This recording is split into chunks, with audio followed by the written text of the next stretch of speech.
লা ইলাহা ইল্লাল্লাহ। আল কোরআনের মুকুট ঠিকানা,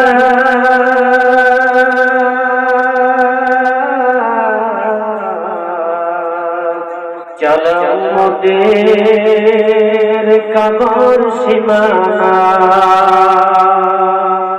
যে পথে চলতে পাব না তোমায়, সে পথে গামী করো না। ইনিল হুকুমু ইল্লা লিল্লাহ, লা ইলাহা ইল্লাল্লাহ, লা ইলাহা ইল্লাল্লাহ, লা ইলাহা ইল্লাল্লাহ। জোরে জোরে, লা ইলাহা ইল্লাল্লাহ, লা ইলাহা ইল্লাল্লাহ, লা ইলাহা ইল্লাল্লাহ, মুহাম্মাদুর রাসূলুল্লাহ সাল্লাল্লাহু। যদি কোরআনের আইন থাকতো, কোরআনের শাসন থাকতো, কোরআনকে যদি আমরা সমাজে বাস্তবায়ন করতে পারতাম, পরিবারে বাস্তবায়ন করতে পারতাম, রাষ্ট্রে বাস্তবায়ন করতে পারতাম, তাহলে কোনো অন্যায়, অত্যাচার, জুলুম, নির্যাতন এগুলি থাকতো না। থাকতো দুনিয়ার ভিতরে সর্বশ্রেষ্ঠ জায়গা কোনটি বলো? কি বলো? কি বলো? সর্বশ্রেষ্ঠ জায়গা হলো আল্লাহর ঘর, মসজিদ। কোন ঘর? মসজিদ। সেই মসজিদ থেকে যে জুতা চুরি হয়,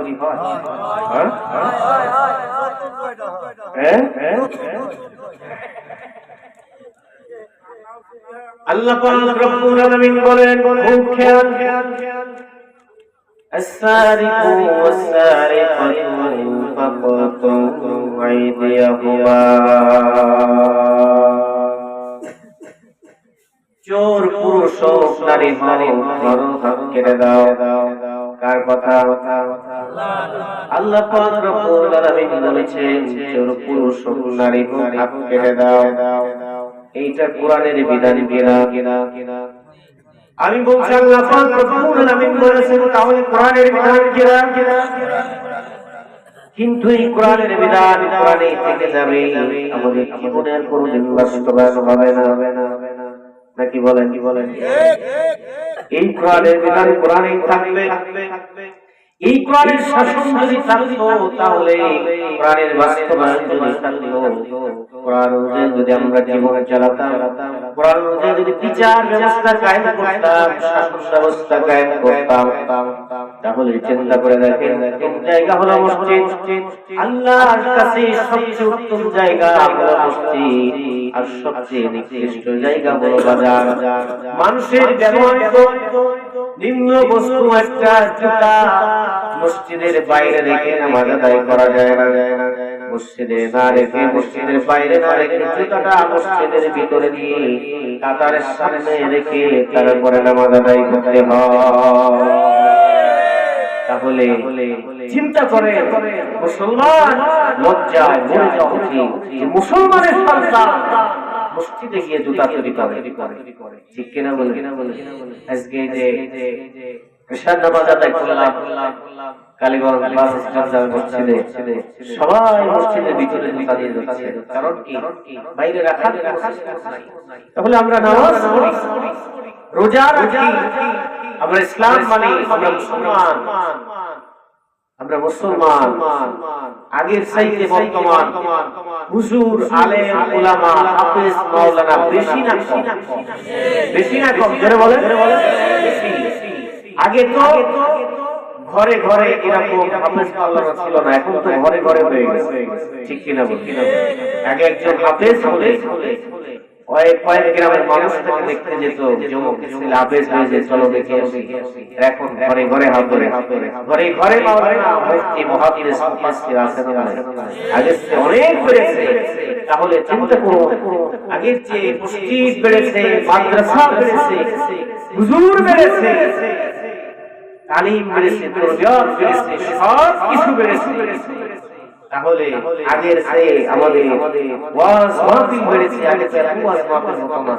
তাহলে সব কিছু ইসলামী দিক দিয়ে বাড়ার পরেও, এত কিছু হওয়ার পরেও এই যে প্রত্যেক জায়গায়, প্রত্যেক মসজিদে মসজিদে, প্রত্যেক এলাকায় এলাকায় ওয়াজ, তারপরে চোর কমেছে না বেড়েছে?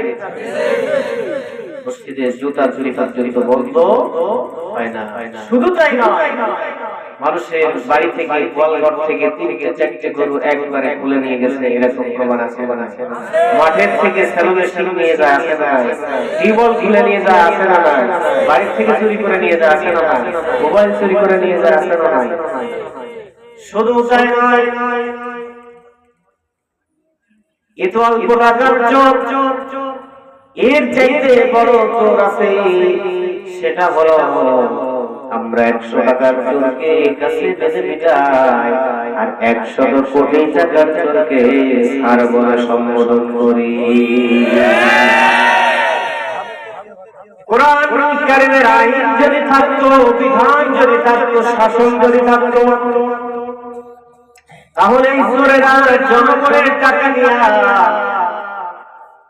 আমেরিকার মধ্যে 36টা বাড়ি কামাতে পারত না, ভারতের মধ্যে 33টা বাড়ি হতো না, নিজের গাড়ি, নিজের স্ত্রীর গাড়ি